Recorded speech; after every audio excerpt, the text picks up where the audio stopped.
সুপ্রিয় শিক্ষার্থীরা, তো আমরা করছিলাম লিনিয়ার অ্যানালাইসিস, আর লিনিয়ার থেকে আমরা ভেক্টর জগৎ চ্যাপ্টারটা করতেছিলাম। তো গত ক্লাসে আমরা দুইটা থিওরি পড়ছিলাম একসাথে, তো আজকে আমরা আরও একটা থিওরি পড়ব। থিওরিতে বলছি কি দেখো, যদি ভেক্টর জগৎ ভিএফ এর দুইটি উপজগৎ এস এবং টি হয়, তবে দেখাও যে এস ইন্টারসেকশন টি একটি ভিএফ এর উপজগৎ হবে।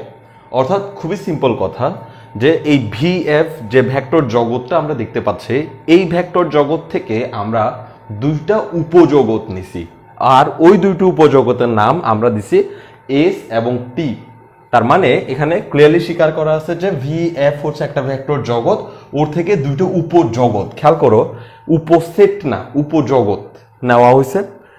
এখন আমাকে দেখাইতে হবে কি, যে দুইটি উপজগৎ আমরা নিছি ওদের ইন্টারসেকশন করলে ওইটাও ভিএফ এর উপজগৎ হয়ে যাবে। অর্থাৎ এস আর টি এর ইন্টারসেকশন যে নতুন একটা সেট রেডি করবে, ওইটাও অটোমেটিক্যালি উপজগৎ হয়ে যাবে। এখন আমরা যেটা জানি সেটা হচ্ছে একটা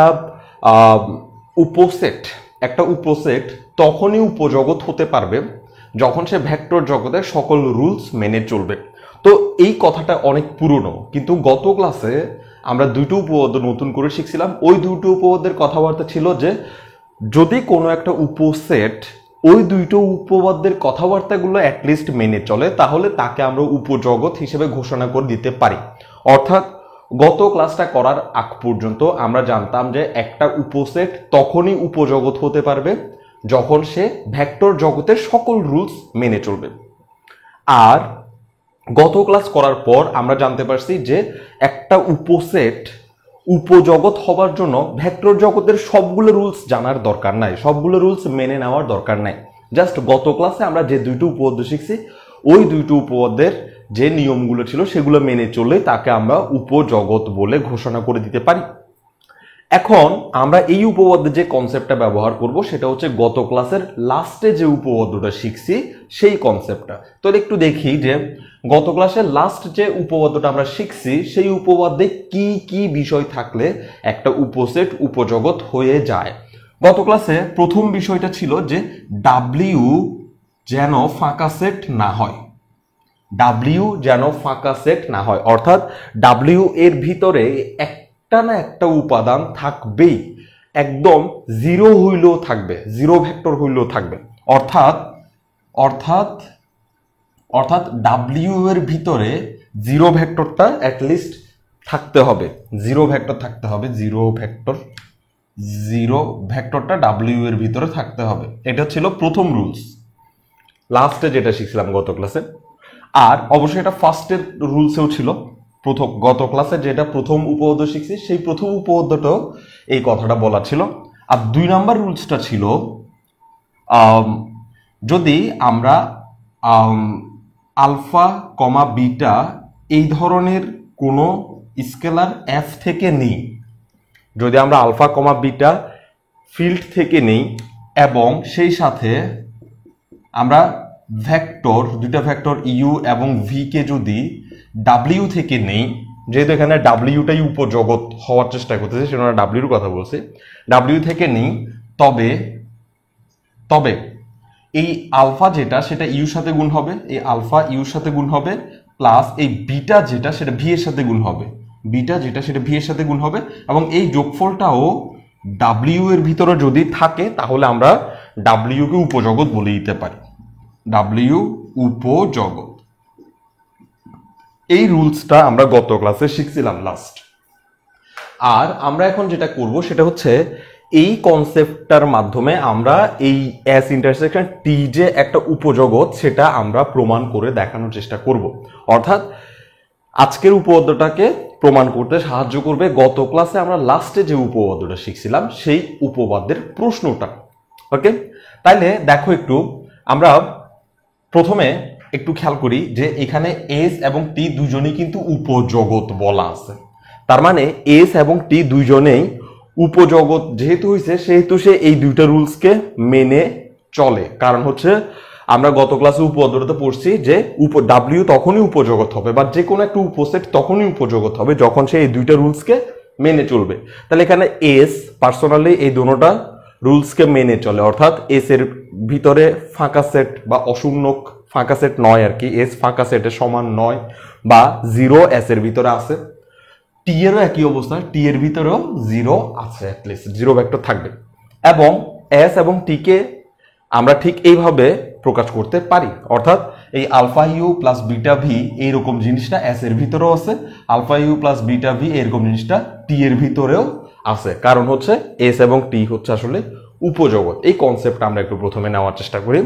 এরপর আমরা আসলে চেষ্টা করব যে এই এস ইন্টারসেকশন টি যেটা দেখা যাচ্ছে সেটার ভিতরেও এই কথাগুলা ঠিকঠাকভাবে মেনে চলার প্রবণতা আছে। তো আমরা আপাতত এটাকে একটা বক্স করে রাখি, কারণ এটা হচ্ছে আমাদের গত ক্লাসে শিখা উপপাদ্য, আর এটা আমাদেরকে এখানে সাহায্য করার জন্য লেখা হয়েছে, ও আমাদেরকে সাহায্য করবে, এটা এটুকুতে থাক। তাহলে আমরা প্রমাণ করা শুরু করি যে এস ইন্টারসেকশন টি একটা উপজগৎ হয়ে যাবে।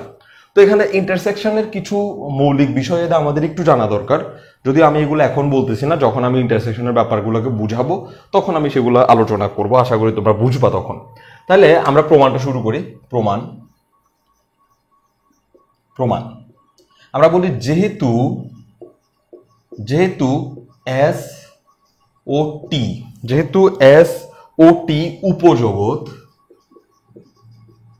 এই কথাটা কিন্তু আমরা বলি নাই, এই কথাটা প্রশ্নে বলে দেওয়া আছে। দেখো যে ভিএফ এর দুইটি উপজগৎ হচ্ছে এস এবং টি, আর আমাকে দেখাইতে হবে অন্যটা। তাহলে আমাকে যেটা দেখাইতে হবে সেটা পরে, কিন্তু ওরা তো বলেই দিছে যে এস আর টি হচ্ছে উপজগৎ, সেজন্য আমরা বলে দিছি যে যেহেতু এস এবং টি উপজগৎ, সুতরাং কমা দিয়ে একটা, তারপর বলবো সুতরাং আমরা একটা সিদ্ধান্ত নিতে পারি। সুতরাং জিরো ভেক্টর অবশ্যই এস এর ভিতরে থাকবে এবং সেই সাথে জিরো ভেক্টরটা অবশ্যই টি এর ভিতরেও থাকবে। কেন আমরা এই কথাটা বলতে পারছি?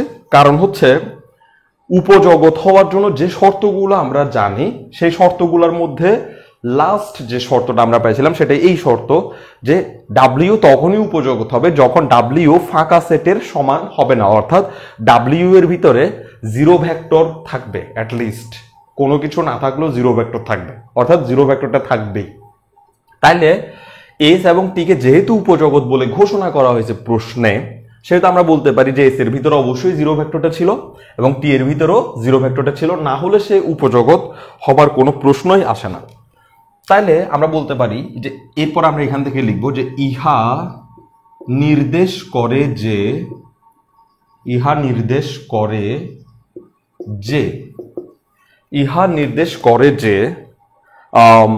জিরো ভেক্টর অবশ্যই এই এস ইন্টারসেকশন টি এর মধ্যেও থাকবে। অর্থাৎ এই কথাবার্তার প্রেক্ষিতে আমরা বলতে পারি যে জিরো ভেক্টরটা এস ইন্টারসেকশন টি এর মধ্যে থাকবে। এখন তোমার প্রশ্ন হইতে পারে যে আমরা কিভাবে বলতে পারি যে জিরো ভেক্টরটা এস ইন্টারসেকশন টি এর মধ্যে থাকবে? বিষয়টা হচ্ছে এরকম, ইন্টারসেকশন মানে কি? ইন্টারসেকশন মানে হচ্ছে এমন একটা জিনিস যেটা দুইজনের মধ্যেই থাকলে তারপর সেটার আনসারটা বের করা যায়। খেয়াল করো একটু, ধরো এস একটা সেট, যে সেটের মান হচ্ছে 1 2 3, ওকে, আর টি একটা সেট, যে সেটের মান হচ্ছে 2 5 7। এখন আমি আলাদা আলাদাভাবে এস এবং টি কে লিখছি। এখন আমি যদি এস এবং টি কে ইন্টারসেকশন করি, আমাদের নর্মাল কনসেপ্টে ইন্টারসেকশন করি, তাহলে আমরা আনসার কি পাবো একটু দেখি। আমি সরাসরি আনসারটা বসাই দিব। এস এবং টি কে ইন্টারসেকশন করার সময় আমরা বলি যে কমন মান যেটা, সেটাই শুধুমাত্র আনসার আসবে। তাহলে এখানে কমন মান হচ্ছে 2, তাহলে এস ইন্টারসেকশন টি এর মান হচ্ছে খালি 2। কেন? কারণ হচ্ছে ইন্টারসেকশন মানে হচ্ছে উভয়ের মধ্যে যে মানটা কমন থাকবে, মানে দুজনের কাছেই থাকবে, সেটাই শুধুমাত্র আনসার হিসেবে আসবে। তাহলে এস ইন্টারসেকশন টিতে কে আসছে? 2, বাকিরা কিন্তু আসে নাই। তো এখানে আমরা যেটা বলতে যাচ্ছি সেটা হচ্ছে, দেখো জিরো ভেক্টরটা এস এর মধ্যেও আছে, আবার জিরো ভেক্টরটা টি এর মধ্যেও আছে। এই যে এখানে বিলংস টু দেওয়া, এই বিলংস টুর মানে হচ্ছে এস এর মধ্যে অনেক মান আছে, তার মধ্যে জিরো একটা মান যেটা এস এর মধ্যে আছে। একইভাবে টি এর মধ্যে আরো অনেক মান আছে, যেমন আমি এখানে চাইলে তোমাকে এভাবে বুঝাইতে পারি যে এই 2টা না দিয়ে আমি এটা যদি 0 দিই তাহলে তোমাদের বুঝতে বেশি সুবিধা হবে। এটা যদি আমি 0 দিই তাহলে এই 2টা অটোমেটিক্যালি 0 হয়ে যাবে, ওকে। তাহলে এই এস এর মধ্যেও জিরো আছে, টি এর মধ্যেও জিরো আছে, ফলে এস ইন্টারসেকশন টি এর মধ্যেও জিরোটা দেখা যাচ্ছে। যদি এস এর মধ্যে জিরোটা না থাকতো কিন্তু টি এর মধ্যে থাকতো তাহলে কিন্তু ইন্টারসেকশনে আমরা আর জিরো লিখতে পারতাম না। ঠিক এই কথাটাই আমরা বুঝেছি যে এস এর অনেক মান আছে তবে এস এর মধ্যে জিরো আছে, টি এর অনেক মান আছে তবে টি এর মধ্যে জিরো আছে, তার মধ্যে দুজনের মধ্যেই জিরো আছে। এই জন্য আমরা বললাম যে জিরোটা দোনোজনের ইন্টারসেকশনের মধ্যেও থাকবে, কারণ হচ্ছে দুইজনের কাছে যেহেতু মানটা আছে তাহলে দুজনের ইন্টারসেকশন করলেও মানটা সেখানে থাকার কথা। তার মানে আমরা বলতে পারতেছি যে অর্থাৎ এই এস ইন্টারসেকশন টি যে সেটটা আমরা পাচ্ছি, এই যে এস ইন্টারসেকশন টি নতুন যে সেটটা আমরা পাচ্ছি সেই সেটটাতে আসলে সেই সেটটা ফাঁকা সেট নয়, সেখানে অ্যাটলিস্ট জিরো ভেক্টর দেখা যাচ্ছে, যা আমাদের এই প্রথম প্রুফের মতো করে আমরা কাজটা করছি। অর্থাৎ আমরা প্রথমে চিন্তা করছি যে এই এস ইন্টারসেকশন টি কে আমরা যে কোনোভাবে প্রমাণ করব যে সেটা ফাঁকা সেট নয় অথবা সেটার ভিতরে কি আছে, জিরো ভেক্টর আছে। আর এই জিনিসটা আমরা এখন এই দুই লাইনের মাধ্যমে প্রকাশ করতে পারলাম এবং আমরা বুঝাইতে সমর্থ হয়েছি যে এস ইন্টারসেকশন টি আসলে ফাঁকা সেট নয়, এস ইন্টারসেকশন টি এর মধ্যে অবশ্যই কিছু না কিছু উপাদান আছে, কিছু না থাক জিরো ভেক্টর তো অ্যাটলিস্ট তার মধ্যে আছে, সেটা আমরা প্রুফ করে দেখাইতে পারছি। ওকে, এবার আমাদের এই শর্তটাকে মানানোর চেষ্টা করতে হবে। অর্থাৎ এই এস ইন্টারসেকশন টি এখন তো এই শর্ত মেনে ফেলছে, এখন এস ইন্টারসেকশন সি যদি এই শর্তটা মেনে নেয় তাহলে আমরা এস ইন্টারসেকশন টি কে উপজগৎ বলে দিতে পারবো। এখানে যেমন এই শর্তটা ডাব্লিউ মানছে, ফলে আমরা ডাব্লিউ কে উপজগৎ ঘোষণা করতে পারছি। এস ইন্টারসেকশন টিও যদি এই শর্তটা মেনে নেয় তাহলে আমরা এস ইন্টারসেকশন টি কে উপজগৎ ঘোষণা করতে পারবো। আর সেটার জন্য আমরা একটু এক্সট্রা করে লিখবো যে ধরি আমরা কি করব, দুইটা ভেক্টর নিব, ইউ ভেক্টর একটা, ভি ভেক্টর একটা, দুইটা ভেক্টর নিব এস ইন্টারসেকশন টি থেকে, এস ইন্টারসেকশন টি এর ভিতর থেকে নিব। অর্থাৎ এই এস ইন্টারসেকশন টি আমি এখানে সেট দিয়ে বুঝাইলেও তোমাদের সেটা সেটের সাথে আসলে ভেক্টরের একটা কানেকশন চিন্তা করতে হবে, তোমাদেরকে ভেক্টরের মাধ্যমে জিনিসটাকে বোঝার চেষ্টা করতে হবে। তাহলে এস এর ভিতরে যে ভেক্টরগুলো আছে সেই ভেক্টরগুলো থেকে একটা ভেক্টর, দুইটা ভেক্টর আমি নিলাম, একটা হচ্ছে ইউ একটা হচ্ছে ভি। অর্থাৎ এস এবং টি কে ইন্টারসেকশন করার পর যে সেটটা আসে ওই সেটের ভিতরে আমি মনে করলাম যে ইউ এবং ভি থাকবে, এবং সেই সাথে আরেকটা জিনিস মনে করে নিলাম, অর্থাৎ ধরি দিয়ে এটা লিখছি তো, আরেকটা জিনিস মনে করে নিলাম, সেটা হচ্ছে এই আলফা এবং বিটা আসলে এফ এর মধ্য থেকে নেওয়া দুইটা স্কেলার, আলফা এবং বিটা এফ এর মধ্য থেকে নেওয়া দুইটা স্কেলার। তাহলে আমরা কি মনে করলাম, আসলে আমাদের এই মনে করার বিষয়টা অনেকটা ওর সাথে যাচ্ছে করে নিছি। খেয়াল করো, এখানে আমাদের উদ্দেশ্য ছিল যে ডাব্লিউ উপজগৎ বানাবো বা ডাব্লিউ উপজগৎ সেটা প্রুফ করবো, সেজন্য আমরা করছি কি ডাব্লিউ থেকে দুইটা ভেক্টরকে নিয়েছিলাম। আর এখানে আমরা এস ইন্টারসেকশন টি কে উপজগৎ বানাইতে চাচ্ছি বা উপজগৎ প্রুফ করতে চাচ্ছি, সেজন্য আমরা এস ইন্টারসেকশন টি থেকেই দুইটা ভেক্টর ইউ এবং ভি কে নিছি। আর এটার সাথে সাথে ফিল্ড থেকে দুইটা স্কেলারকে নেওয়ার প্রয়োজন আছে, সেজন্য আমরা ফিল্ড থেকেও দুইটা স্কেলারকে নেওয়ার চেষ্টা করছি। এখন আমরা এখান থেকে একটা সিদ্ধান্তে আসতে পারি, সিদ্ধান্তগুলো আমরা এই চিহ্ন দিয়ে লিখব, ইমপ্লাই চিহ্ন দিয়ে লিখব। খেয়াল করো, এটা আমাদেরকে কি বলতেছে, এটা আমাদেরকে বলতেছে ইউ এবং ভি কোথায় আছে, এস ইন্টারসেকশন টি তে, এস ইন্টারসেকশন টি তে ইউ ভি আছে। এই কথাটার মানেটাকে আমরা একটু এখানে বোঝার চেষ্টা করি। এই এস ইন্টারসেকশন টি তে অনেকগুলো মান আছে, আমি লিখলাম ধরো 10 20 এরকম অনেকগুলো মান আছে। ঠিক একইভাবে ইউ এবং ভি ও সেখানে আছে। এটা হচ্ছে ধরলাম এস ইন্টারসেকশন টি এর সেট, যেটা আমার কাছে জানা আছে, আমি আপাতত এটা না লিখে এভাবে লিখলাম।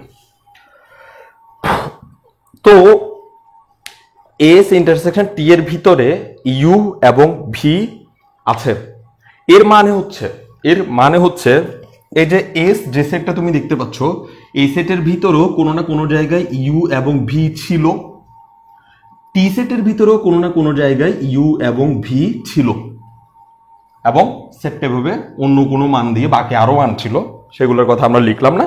তবে আমরা এটুকু নিশ্চিত যে ইন্টারসেকশনে থাকা মানে হচ্ছে দোনোজনের মধ্যেই থাকা।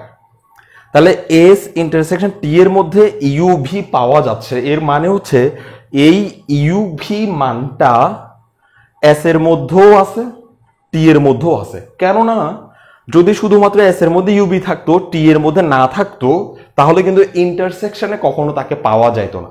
অর্থাৎ ইন্টারসেকশনে কোনো মান পাওয়া মানে হচ্ছে সেই মানগুলা দুজনের কাছেই থাকার কথা। সেজন্য আমরা বলবো যে এই জিনিসটা আমাদেরকে বোঝাচ্ছে যে এই ইউ ভেক্টর আর এই ভি ভেক্টর এগুলা এস এর মধ্যেও আছে এবং এবং এই ইউ ভেক্টর আর ভি ভেক্টর এগুলা টি এর মধ্যেও আছে। অর্থাৎ এস ইন্টারসেকশন টি তে থাকা মানে হচ্ছে এস এর মধ্যেও ইউভি আছে, টি এর মধ্যেও ইউভি আছে। তো একটু খেয়াল করো, আমরা যারা সেটের অঙ্ক করছি ক্লাস 9 থেকে, তাদের মধ্যে একটা ধারণা ভিতরে ঢুকিয়ে দেওয়া হয়েছে, সেটা হচ্ছে ইন্টারসেকশন থাকলে এবং বসানো হয় আর ইউনিয়ন থাকলে অথবা বসানো হয়। আমি একটু ব্যাপারটা ক্লিয়ার করি। ইন্টারসেকশন থাকলে অনেকে মনে করে যে এবং বসায়, আর ইউনিয়ন থাকলে অনেকে মনে করে যে অথবা বসায়। অবশ্য আমি জানি না সবাই এরকম করে শিখছে কিনা, তবে বেশিরভাগ টিচারকে আমি দেখছি যে এইভাবে শিখাইতে, এবং আমি এখনো পর্যন্ত কোনো টিচার পাই নাই বা কোনো টিচারের কোনো স্টুডেন্ট পাই নাই যাদেরকে এই প্রসেসে শেখানোর চেষ্টা করা হয় নাই। আসলে এটা একটা ভুল প্রসেস, এভাবে আসলে জিনিসটাকে মিন করে না। এখানে আমি যদি ক্লিয়ারলি বলি, এইটা আমি এখানে এবং লিখছি, এখানে আমি কিন্তু চাইলে অথবা লিখতে পারতাম, অথবা লিখলে কিন্তু ভুল হইতো। এখন এবং লিখলে সঠিক, অথবা লিখলে ভুল কেন, সেই বিষয়টা একটু খেয়াল করি। ইন্টারসেকশন মানে এবং শব্দটা আমরা কখন ব্যবহার করি? এবং শব্দটা আমরা ব্যবহার করি যখন দুইটা ঘটনাই একই দিকে যাচ্ছে অথবা একই দিকে মোড় নিচ্ছে। যেমন ধরো আমি বললাম যে আমি এবং সে স্কুলে গেলাম, আমি এবং সে স্কুলে গেলাম, এই কথাটার মানে হচ্ছে আমিও স্কুলে গেছি, সেও স্কুলে গেছে। আবার আমি যদি এভাবে বলি আমি অথবা সে স্কুলে গেল, এই কথাটার মানে হচ্ছে হয় আমি গেছি নাইলে সে গেছে, অর্থাৎ দোনোজন যায় না। প্রথম বাক্যে যখন আমি এবং ব্যবহার করছি, আমি এবং সে স্কুলে গেল, এই যে এবংটা ব্যবহার করছি, এই এবংটা বোঝাচ্ছে দুইজনই স্কুলে গেছে, কেউই মিস করে নাই, দুইজনই গেছে। আর পরের বাক্যে যখন আমি বলছি আমি অথবা সে স্কুলে গেছে, তখন এখানে অথবা দিয়ে মিন করা হচ্ছে হয় আমি গেছি নাইলে সে গেছে, দোনোজন একসাথে যায় না, যে কোনো একজন গেলেই হইছে, এইভাবে বোঝানো হয়। এই এবং আর অথবার মিনিংটা এরকম। এখন দেখো ইন্টারসেকশনে আমরা সাধারণত কেন এবং ব্যবহার করি? সবসময় ইন্টারসেকশনের কারণে এবং ব্যবহার হয় না, কিছু কিছু ক্ষেত্রে ইন্টারসেকশনের বদলেও অথবা ব্যবহার করতে হয়। তাহলে মিনিংটা একটু দেখো। এই ইন্টারসেকশন আমরা এই জন্যই বোঝানোর চেষ্টা করছি এবং ব্যবহার করছি, কারণ হচ্ছে এই ইন্টারসেকশনের মানে হচ্ছে ইউভি এস এর মধ্যেও থাকতে হবে, সেই সাথে টি এর মধ্যেও থাকতে হবে। তো দোনোজনের মধ্যেই থাকতে হবে, একজনের কাছে থাকবে একজনের কাছে থাকবে না, এমন হইলে ইন্টারসেকশনে মানগুলোকে পাওয়া যায় না। যার কারণে আমরা এখানে এবং শব্দটা ব্যবহার করছি, অর্থাৎ এই ইউভি কে এস এর মধ্যেও থাকতে হবে, একই সাথে ইউভি কে টি এর মধ্যেও থাকতে হবে, আর একই সাথে থাকতে হবে বোঝানোর জন্য আমরা এবং ব্যবহার করছি। যদি আমি এখানে এবং না বসিয়ে অথবা বসাতাম, তাহলে এটা মিন করতো কি, হয় এস এর মধ্যে ইউভি থাকবে নাইলে টি এর মধ্যে থাকবে। এখন আমি যদি এস এর মধ্যে ইউভি রাখি আর টি এর মধ্যে ইউভি কে না রাখি, তাহলে ওদের ইন্টারসেকশন করার ফলে ইউভি এখানে কখনোই আসবে না। কারণ হচ্ছে ইন্টারসেকশন মানে হচ্ছে দুজনের কাছেই একই সাথে থাকতে হবে, তখন আনসারে আসবে। তাহলে এখানে ইন্টারসেকশনে এই দুজন আছে, সুতরাং আমাকে লিখতে হচ্ছে এস এর মধ্যে ইউভি ছিল, সেই সাথে মানে এবং দিয়ে বোঝাচ্ছে পরের ঘটনাটা একই রকম, ওর মধ্যেও এই ইউভিটা ছিল। আচ্ছা যাই হোক, এখন আমরা এখানে দুইটি স্কেলার পাইছি আর এই ঘটনাটাকে ব্যাখ্যা করে আমরা এভাবে লিখতে পারছি। এরপরে দেখো আমরা আরেকটা সিদ্ধান্ত নিব, সেই সিদ্ধান্তটা হচ্ছে আমরা চিন্তা করব এই স্কেলার গুলাকে এই ওর সাথে গুণ করব, অর্থাৎ এস একটা সেট, টি আরেকটা সেট, এরকম হয়ে গেছে।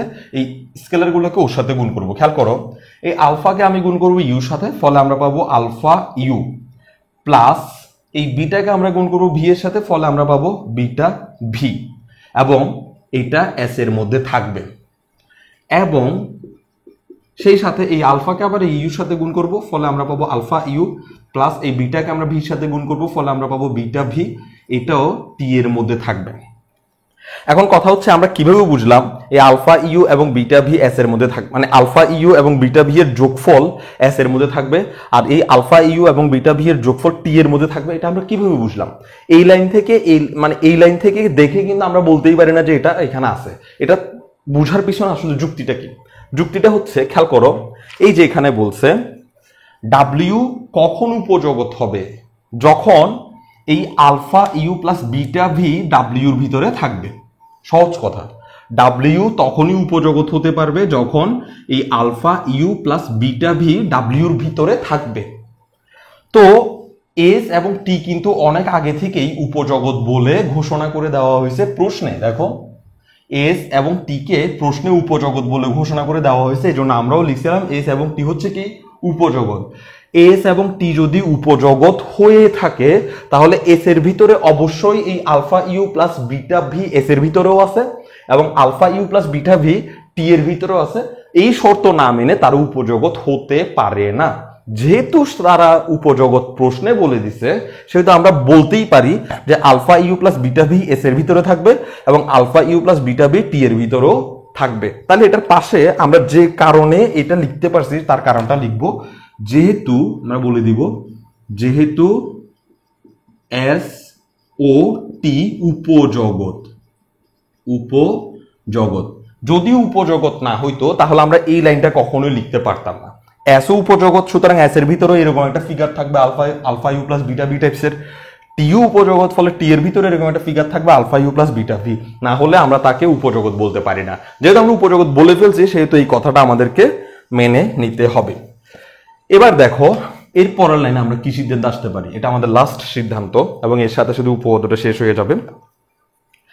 এস এর ভিতরেও alpha you plus beta v আছে এবং টি এর ভিতরেও alpha you plus beta v আছে। তার মানে এস এও আছে, টি এর মধ্যেও আছে। তার মানে আমরা বলতে পারি যে এই alpha you plus beta v এটা অবশ্যই এস ইন্টারসেকশন টি এর ভিতরেও থাকবে। কেন? কারণ সে দুজনের কাছে আছে, এস এর মধ্যেও এটা আছে, টি এর মধ্যেও একই জিনিস আছে। তখন আমরা তাকে ইন্টারসেকশন করব, তখন তো ইন্টারসেকশন ওইটা থাকবেই। অর্থাৎ এখানে ধরলাম এই এস এর মধ্যে alpha you plus beta v আছে, ওকে, টি এর মধ্যেও alpha you plus beta v আছে। তো এখন আমি যদি ওদেরকে ইন্টারসেকশন করি তখন যে আনসারটা আসবে সেখানেও আলফা বিটা ভি তো ডেফিনেটলি থাকবে, নাহলে তো ইন্টারসেকশনের মান সম্মান আর থাকতেছে না, তাই না? ফলে আমরা বলতে পারতেছি যে এস এর মধ্যেও তুমি আসো এবং টির মধ্যেও তুমি আসো। এখানে আবার অথবা থাকলে আমরা বলতে পারতাম না যে দোনোজনের মধ্যে আছে, এবং দিয়ে বোঝানো হচ্ছে দোনোটার মধ্যেই থাকা বোঝাচ্ছে। তাহলে এস এর মধ্যেও এটা আছে এবং টি এর মধ্যেও এটা আছে, তার মানে এস এবং টি কি ইন্টারসেকশন করলেও ওইটা থাকবে, এই কথাটা বলতে যাচ্ছি। তাহলে দেখো, আমরা ইতিমধ্যে কিন্তু বলে দিতে পারি যে সুতরাং এস ইন্টারসেকশন টি হলো ভি এফ এর একটি উপজগৎ এবং উপপাদ্য শেষ। এখন তুমি বলতে পারো যে এটা আমি কিভাবে বলে দিতে পারলাম যে S intersection T V F এর একটি উপজগৎ? কারণ হচ্ছে এস ইন্টারসেকশন টি ইতিমধ্যে দুইটা শর্তই মেনে নিছে। প্রথমেই আমরা এখানে দেখাইছিলাম যে এস ইন্টারসেকশন টি ফাঁকা সেট নয়, যেটা আমাদের প্রথম শর্ত ছিল যে ফাঁকা সেট যেন না হয়। এস ইন্টারসেকশন টি ফাঁকা সেট নয়, সেটা আমরা প্রথম শর্ত ফিল আপ করছি। এরপরে আমরা বুঝাইছি যে আমরা যদি ফিল্ড থেকে দুইটি স্কেলারকে নিই আর যদি ওই উপসেট থেকে যাকে আমরা উপজগৎ করতে চাচ্ছি ওই উপজগতের উপসেট থেকে আমরা যদি দুইটা ভেক্টরকে নিই, তাদের এই রকম গুণফল যদি তার মধ্যে থেকে যায় তাহলে তাকে আমরা উপজগৎ বলে দিতে পারি। আর এখানে দেখো, এফ থেকে নেওয়া হচ্ছে আলফা এবং বিটা, এবং ফাইনালি আমরা দেখতে পাচ্ছি alpha you plus beta V S intersection T এর ভিতরে আছে, দেখা যাচ্ছে। সুতরাং আমরা বলে দিতে পারি যে এস ইন্টারসেকশন টি হলো ভিএফ এর একটি উপজগৎ। আচ্ছা, এরপর আমরা আরো একটা উপপাদ্যের প্রশ্ন পড়ে আসি। উপপাদ্যের প্রশ্নে বলছি কি, দেখো, যদি ভেক্টর জগৎ ভিএফ এর দুটি উপজগৎ এস ও টি হয় তবে দেখাও যে এস প্লাস টি একটি ভিএফ এর উপজগৎ হবে। অর্থাৎ গত উপপাদ্যে বলছিল এস ইন্টারসেকশন টি ভিএফ এর উপজগৎ হবে, আর এই প্রশ্নে বলতেছে এস প্লাস টি ভিএফ এর একটি উপজগৎ হবে। ওকে, তো উপজগৎ হওয়ার জন্য আমরা এর আগে যে প্রশ্নটা পড়ছি একটু আগে, এই প্রশ্নে আমরা যে থিম দিয়ে প্রমাণ করছি সেই থিমে এটাকে প্রমাণ করব। অর্থাৎ আমরা প্রথমে চেষ্টা করব যে এস প্লাস টিটা অশূন্যক কিনা সেটা প্রমাণ করতে। যদি এস প্লাস টি অশূন্যক হয় তাহলে আমাদের 1 নাম্বার রুল সে মেনে নিল উপজগৎ হওয়ার জন্য। আর যদি এরপর আমরা দেখব যে alpha you plus beta v এই টাইপসের একটা রাশি আমরা চেষ্টা করব যে alpha you plus beta v এরকম যদি কোনো কিছু এস প্লাস টি এর ভিতরে থাকে তাহলে আমরা তাকে অটোমেটিক্যালি উপজগৎ বলে ঘোষণা করতে পারবো। যাই হোক, তাহলে আমরা শুরু করি। আমরা ঠিক আগেরটার মতো করেই করব। তাহলে লিখি প্রমাণ। প্রথমে আমরা বলবো কি, ওরা যে কথাটা বলছে সেটা, ওরা বলছে কি দুটি উপজগৎ হচ্ছে এস ও টি, অর্থাৎ এস আর টি হচ্ছে উপজগৎ। তাহলে আমরা বলবো যেহেতু এস ও টি উপজগৎ, যেহেতু এস এবং টি উপজগৎ সেহেতু আমরা বলতে পারতেছি যে, বা সুতরাং আমরা বলতে পারতেছি যে জিরো ভেক্টরটা অবশ্যই এস এর মধ্যে আছে এবং সেই সাথে জিরো ভেক্টরটা টি এর মধ্যেও আছে। এখন আর বেশি বোঝানোর দরকার পড়বে না, কারণ একটু আগে আমরা উপঅধ্যায় একটা পড়ছি, যার কারণে এটা আমাদের কাছে এখন সহজ মনে হবে। তার মানে জিরো ভেক্টরটা এস এর মধ্যেও থাকবে, জিরো ভেক্টর টি এর মধ্যেও থাকবে, কারণ হচ্ছে ক্লিয়ারলি আমরা ঘোষণা করছি যে এস এবং টি হচ্ছে উপজগৎ। আর উপজগৎ হতে গেলে অবশ্যই তার মধ্যে জিরো ভেক্টর থাকতেই হবে, টি এর মধ্যে জিরো ভেক্টর থাকতে হবে, অর্থাৎ এটা নন এমটি হইতে হবে, খালি বা ফাঁকা সেট হওয়া যাবে না। ওকে, তাইলে আমরা এই ঘটনাটাও তাহলে আমরা বলতে পারি যে এই এস এর এই জিরো ভেক্টর যোগ টি এর এই জিরো ভেক্টর, এই দুটোকে যদি আমরা যোগ করি তাহলে আমরা পাবো এস প্লাস টি ভেক্টর, অর্থাৎ zero plus zero vector S plus T এর মধ্যে থাকবে। জিরো ভেক্টর আর জিরো ভেক্টরের যোগফল যেটা আসবে সেটাও এস প্লাস টি এর মধ্যে থাকবে। খুবই কমন ব্যাপার, এখানে প্লাস দিয়ে অনেকটা ইউনিয়নের মতো মিন করানো হয়। তাহলে এস এর মধ্যে জিরো ভেক্টর আছে, টি এর মধ্যে জিরো ভেক্টর আছে, তার মানে এস প্লাস টি মানে হচ্ছে এস এবং টি কে যোগ করা। তাহলে ওর জিরো আর ওর জিরোকে যদি যোগ করি তাহলে এস প্লাস টি এর মধ্যে জিরো ভেক্টরটা অটোমেটিক্যালি চলে আসতেছে। দেখো, তাহলে জিরো আর জিরো যদি যোগ করি তাহলে আমরা পাবো zero vector belongs to S plus T. এর অর্থ হচ্ছে প্রথম শর্তটা সে মেনে নিছে যে জিরো ভেক্টর তার মধ্যে আছে, অর্থাৎ আমরা বলে দিতে পারি যে এস প্লাস টি ফাঁকা সেট নয়, অর্থাৎ S plus T not equal to ফাঁকা সেট। তাহলে প্রথম শর্তটা আমরা মানিয়ে নিতে পারলাম। এবার আমরা সেকেন্ড শর্তে আসবো। সেকেন্ড শর্ত হচ্ছে alpha you plus beta v. একটু শোনার চেষ্টা করো।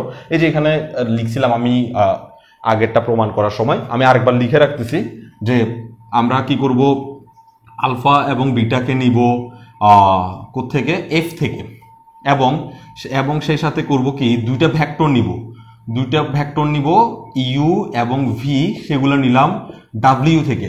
ডাব্লিউ মানে হচ্ছে সেটা যেটা আমাদেরকে উপজগৎ প্রুফ করতে হবে। এখানে আমরা ডাব্লিউ থেকে নিব না, এখানে আমরা নিব এস প্লাস টি থেকে। এবং এটার ক্ষেত্রে আমাদেরকে প্রমাণ করতে হবে যে alpha you plus beta v এই টাইপসের একটা রাশি ডাব্লিউর ভিতরে থাকবে। এভাবে যদি আমরা প্রুফ করতে পারি তাহলে আমরা বলতে পারবো যে ডাব্লিউ একটা উপজগৎ, আর এখানে আমরা বলতে পারবো যে এস প্লাস টি একটা উপজগৎ। তাইলে ধরি এটার প্রমাণ একদম আগে যেটা করছি সেটার মতোই। ধরি ইউ এবং ভি এই দুইটা মান আমি নিছি এস প্লাস টি থেকে।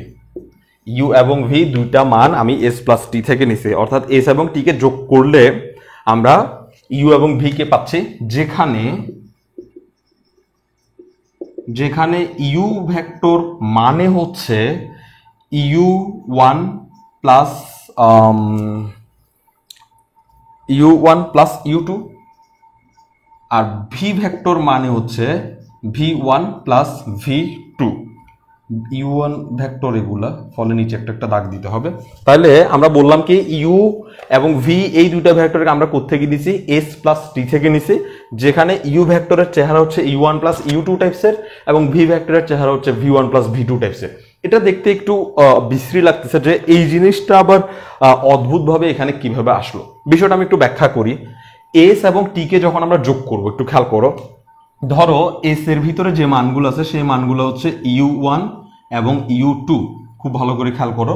আর টি এর ভিতর থেকে আমরা যে মানগুলো পাচ্ছি সেগুলো হচ্ছে এভাবে না, ইউ ওয়ান ইউ টু না, আসলে এস এর ভিতর থেকে আমরা পাচ্ছি ধরলাম u1v1 u1 u2 আর টি এর ভিতর থেকে আমরা পাচ্ছি, আমরা হয়তো একটু ভুল লিখতেছি, এস এর ভিতর থেকে আমরা পাচ্ছি u1 এবং v1 আর টি এর ভিতর থেকে আমরা পাচ্ছি u2 v2। এস এর ভিতর থেকে আমরা পাচ্ছি ইউ এবং ভি, মানে আমি দুটা সেট সাজানোর চেষ্টা করছি যে এস সেটের মধ্যে আছে u1 এবং v1 আর টি সেটের মধ্যে আছে u2 এবং v2।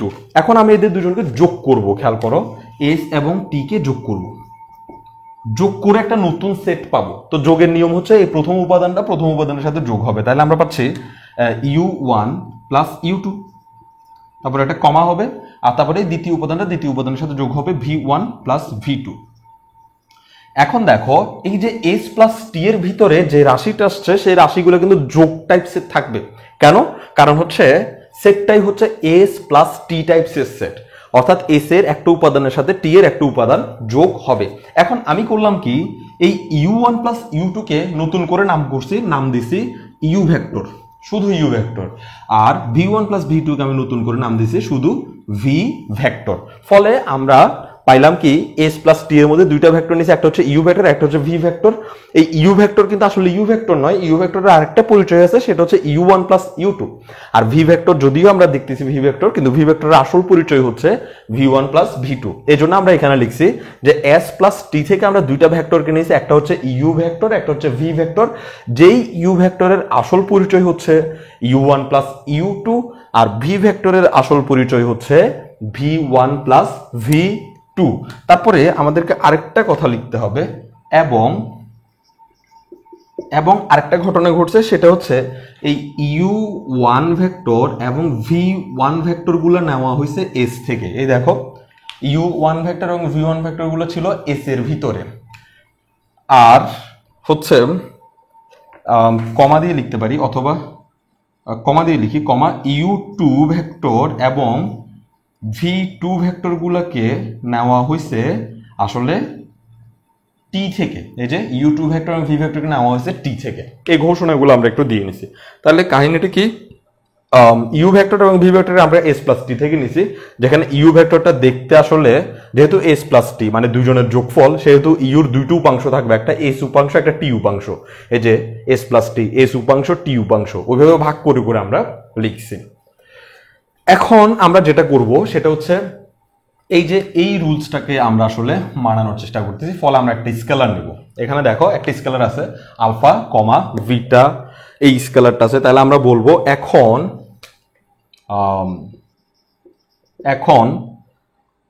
Alpha comma beta belongs to F, অর্থাৎ এফ থেকে আমরা দুইটা স্কেলার নিছি আলফা কমা বিটা এর জন্য, অর্থাৎ এই আলফা কমা বিটা আমরা দুইটা স্কেলার এফ থেকে নিছি। আর এদের জন্য একটা দুর্ঘটনা আমাদের সামনে ঘটতে যাচ্ছে, সেটা হচ্ছে আমরা একটা কাজ করি, এই যে এস এর ভিতরে আমরা দুইটা মান পাইছি, একটা হচ্ছে u1 একটা হচ্ছে v1। খেয়াল করো এগুলো ভেক্টর, এগুলো নিচে দাগ দিতে হবে। এস এর ভিতর থেকে আমরা দুইটা মান পাচ্ছি, একটা হচ্ছে u1 একটা হচ্ছে v1। তো আমরা একটা কাজ করি, এই আলফার সাথে u1 কে গুণ করি, আলফার সাথে u1 কে গুণ করি, প্লাস করে দিই, বিটার সাথে v1 কে গুণ করি, বিটার সাথে v1 কে গুণ করে দিই, এবং এটা এস এর ভিতরে থাকবে। কি বলছি, এই আলফা বিটা হচ্ছে স্কেলার যেটা ফিল্ড থেকে নিছি, আর এই এস এর ভিতরে দুইটা ভেক্টর আছে, একটা হচ্ছে u1 ভেক্টর একটা হচ্ছে v1 ভেক্টর। এখন আমি এই আলফার সাথে u1 কে গুণ করলাম, বিটার সাথে v1 কে গুণ করলাম এবং যোগ করলাম। এটা অবশ্যই এস এর ভিতরে থাকতে হবে। কেন? কারণ অনেক আগে আমরা বলছি এস হচ্ছে একটা উপজগৎ, আর এস যদি উপজগৎ হয় তাহলে এই রুলসটাও তাকে মেনে চলতে হবে, কারণ উপজগতের এটা হচ্ছে একটা সেকেন্ড রুলস। তাহলে এই রুলসটা সে মেনে নিতে গিয়ে এই আলফা u1 বিটা v1, অর্থাৎ এই যে এরকম এই আলফা ইউ বিটা ভি যেটা এখানে দেখতে পাচ্ছ ওটা ডাব্লিউর ভিতরে থাকতে হবে যদি ডাব্লিউ কে উপজগৎ হতে হয়। একইভাবে এস কে তখনই উপজগৎ হতে পারবে যখন এই alpha u1 beta v1 S এর ভিতরে থাকবে। এখন তুমি বলতে পারি u1 v1 এগুলো এরকম কেন? কারণ আসলে এখানে আমরা ম্যাথমেটিক্যাল প্রয়োজনে এস এর ভিতর থেকে যে দুইটা মান নিয়েছিলাম সেই দুইটা মান হচ্ছে u1 এবং v1। এই ঘটনাটা একইভাবে আমরা আরেকটার জন্য ফলাইতে পারি, এবং এটার জন্য একই ঘটনা করতে পারি। Alpha u2 plus beta v2 এটা টি এর মধ্যে থাকবে। এই দুইটা ঘটনা কেন হয়েছে? কারণ হচ্ছে এস ও টি উপযোগ। তাহলে আমি সাইড নোট দিয়ে দিব যে যেহেতু এস ও টি উপজগৎ। উপজগৎ না হলে এই লাইনটা আমরা কখনোই লিখতে পারতাম না। যাই হোক, তাহলে আমরা দেখলাম যে এই জিনিসটা আসলে এর মধ্যে পড়ছে, উপজগতের মধ্যে পড়ছে। যাই হোক, আচ্ছা এখন এদের যোগফল কেমন হবে? এস এর মধ্যে এটা আছে, টি এর মধ্যে এটা আছে, ওদের যোগফল ঠিক এরকম হবে কিনা দেখো তো। ওদেরকে যদি আমি যোগ করার চেষ্টা করি তাহলে এরকম পাবো যে এত, এই যে বাম পাশটা alpha you one vector plus beta V one vector, এটা প্লাস ওই সাইডেরটা হচ্ছে alpha you two vector plus beta V two vector belongs to S plus T. অর্থাৎ এই বাম পাশটার সাথে যোগ হয়েছে আর ডান পাশে এস আর টি কে যোগ করা হয়েছে। এখন এটাও ওদের বিলংস টুর মধ্যে থাকবে। আসলে এখানে প্লাস যেটা এস প্লাস টি, এই প্লাসটা যেটা দেখতে পাচ্ছ, এই প্লাসটা অনেকটা ইউনিয়নের মতো কাজ করে। অর্থাৎ আমি যদি এটা আর এটাকে যদি ইউনিয়ন করি তাহলে ওদের ইউনিয়নটা অনেকটা যোগফলের মতো, ওরা একসাথে বিলংস টু থাকবে। বিলংস টু মানে এস প্লাস টি এর ভিতরে তারাও থাকবে। অথবা তুমি অন্যভাবে চিন্তা করতে পারো যে এটা আর এটাকে আমরা যোগ করার চেষ্টা করছি, যে এই পাশটার সাথে যোগ হয়েছে আর ওই পাশটার সাথে যোগ হয়েছে। এখন আমরা এখান থেকে দুইটা আলফা পাচ্ছি, খেয়াল করো। এদিকে এই alpha you one alpha you two, এই দুজন থেকে আমি আলফা কমন নিয়ে নিব। আলফা কমন নিলে এখানে পাচ্ছি u one vector plus you two vector. ভালো করে খেয়াল করো, এই alpha you one alpha you two, এই দুজন থেকে আমি আলফা কমন নিছি, ফলে u one vector u two vector এখানে পাচ্ছি। প্লাস এই beta V one beta V two থেকে আমি বিটা কমন নিব, তাহলে বিটা কমন নিলে আমি পাচ্ছি v one vector plus V two vector এবং belongs to S plus T, যেমন আছে তেমন থাকবে। এখন দেখো এই u one plus you two যেটা দেখতে পাচ্ছ, u one plus you two, এটার বদলে আমি লিখে দিতে পারি ইউ। তাহলে আমরা লিখতে পারি আলফা ইউ প্লাস বিটা তার জায়গায় থাক, ভি ওয়ান প্লাস ভি টুর বদলে আমরা লিখে দিতে পারি V, beta V vector belongs to S plus T. তাহলে দেখো আমরা শেষ পর্যন্ত বলে দিতে পারছি যে alpha you plus beta V S plus T এর মধ্যে দেখা যাচ্ছে, ঠিক ওর মতো যে alpha you plus beta V W এর মধ্যে দেখা যাচ্ছে। ঠিক একইভাবে আমরা এস প্লাস টি থেকে ইউ এবং ভি ভেক্টরকে নিছি। এখানে আমরা ডাব্লিউ থেকে দুইটা ভেক্টর নিছিলাম ইউ এবং ভি, আর এখানে আমরা এস প্লাস টি থেকে দুইটা ভেক্টর নিছি ইউ এবং ভি। ফাইনালি দেখা যাচ্ছে ওই ইউ এবং ভি এই স্কেলারের সাথে গুণ হওয়ার পর সেটাও এস প্লাস টির মধ্যে থাকতেছে, অর্থাৎ সেকেন্ড রুলকে সে মেনে নিচ্ছে। প্রথমে আমরা ফার্স্ট রুল মানাইছিলাম যে এস প্লাস টি শূন্য নয়, খালি নয়, ওর ভিতরে অবশ্যই কিছু একটা আছে, জিরো ভেক্টর অ্যাটলিস্ট আছে, সেটা প্রমাণ করছিলাম। এরপর আমরা প্রমাণ করলাম যে আলফা এবং বিটা এর জন্য এস প্লাস টি এর ভিতরে alpha you plus beta v সেটা এস প্লাস টি এর মধ্যে থাকতেছে, ফলে আমরা বলতে পারবো যে এস প্লাস টি হচ্ছে ভিএফ এর একটি উপজগৎ। তাহলে আমরা লিখে দিব সুতরাং এস প্লাস টি হলো ভিএফ এর একটি উপজগৎ, এর একটি উপজগৎ। প্রথমবার তুমি যদি যেটা হয় যে এখানের ক্লাসগুলো আসলে যখন আমরা একবার করি তখন আমাদের কাছে খুবই ঘিঞ্জি মনে হয়, মানে ঘোলাটে মনে হয়। কেন? কারণ হচ্ছে এখানের কনসেপ্টগুলো এমন যেগুলো আসলে একবারে বোঝাটা খুব একটা পসিবল না। তো আসলে ভিডিও লেকচারের কারণে এগুলো সহজবোধ্য হয়েছে যে তুমি একবার যদি না বুঝে থাকো তখন তুমি দ্বিতীয়বার জিনিসটাকে রিপিট করতে পারবা। তবে টানা দুইবার রিপিট না করাটা ভালো, কারণ টানা দুইবার রিপিট করলে বিষয়গুলোকে আসলে দ্রুত ক্যাচ করা যায় না। যে কারণে তোমাকে করতে হবে কি, ধরো তুমি আজকে মোটামুটি এটা দেখে নোট করে ফেলছো বা ভালো করে বুঝতে পারো নাই, তো তুমি সপ্তাহখানেক পরে আবার ভেক্টর জগৎ মানে অধ্যায়টাকে আবার প্রথম থেকে একবার চেক করে আসো, দেখবা যে প্রবলেমগুলো তোমার এখানে মনে হচ্ছিল প্রবলেম বলে সেগুলো তোমার কাছে আসলে ইজি হয়ে যাবে। এখানে মূলত এই জায়গার এই বিষয়গুলোকে নিয়ে একটু প্রবলেম হয় স্টুডেন্টদের মধ্যে, সেটা হচ্ছে আমি এস প্লাস টির মধ্যে থেকে দুইটা ভেক্টরকে নিয়েছি ইউ এবং ভি। ইউ এর চেহারা এমন হবে কেন, ভি এর চেহারা এমন হবে কেন, ওইটার ব্যাখ্যা আমি এই জায়গায় দেওয়ার চেষ্টা করছি যে এস প্লাস টি মানে হচ্ছে দুইটা উপজগৎকে যোগ করা, দুইটি উপজগৎকে যোগ করলে তাদের যোগফল এরকম করে প্রকাশিত হবে, এস এর একটা অংশ যোগ টি এর একটা অংশ, তারপর কমা দিয়ে আবার এস এর একটা অংশ যোগ টি এর একটা অংশ। ওদেরকে আমি সংক্ষেপে ইউ এবং ভি নাম দিছি। ওই ইউ এবং ভি আমি এখানে নিছি যাতে এখানে লাস্টের লাইনটা সুবিধা হয়। যদি এটা এভাবে আসতো ইউ যদি না দিতাম, এইটার যোগফল ইউ না দিতাম, তাহলে S u one plus you two plus beta V one plus V two, এটা বুঝতে আমাদের একটু কষ্ট হইতো। কেন? কারণ এটা দেখলে আমরা কখনোই বুঝতে পারতাম না যেটা ওর মতো একটা ফিগার ধারণ করছে, যে alpha you plus beta v. Alpha u মানে হচ্ছে একটা স্কেলার ডাব্লিউ এর একটা ভেক্টর। এখানে বুঝাচ্ছে এই আলফা হচ্ছে একটা স্কেলার এবং এটা হচ্ছে এস প্লাস টি এর একটা ভেক্টর।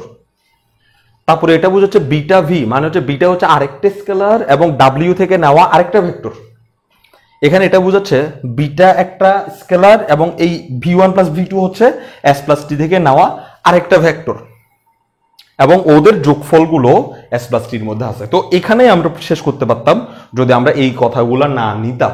তবে এগুলো নেওয়ার কারণে আমরা এমন একটা ফিগার পাইছি যে ফিগারটা একদম ওর সাথে হুবহু মিলে যায়, যার কারণে আমরা এই জায়গায় একটু বাড়তি কথাবার্তা লিখছি। এগুলা এই জায়গায় একটু গবেষণামূলক হইতে হবে, অনেক সময় এই জায়গায় ভুল হয়ে যায় যে আমরা এস থেকে কাকে নিছি, টি থেকে কাকে নিছি, সেগুলো আসলে আমরা বুঝে উঠতে পারি না। একটু যত্ন করতে হবে এই জায়গার মধ্যে। আর বাদবাকি যে বিষয়গুলো আছে, যে এটা খুবই সহজ একটা উপপাদ্য।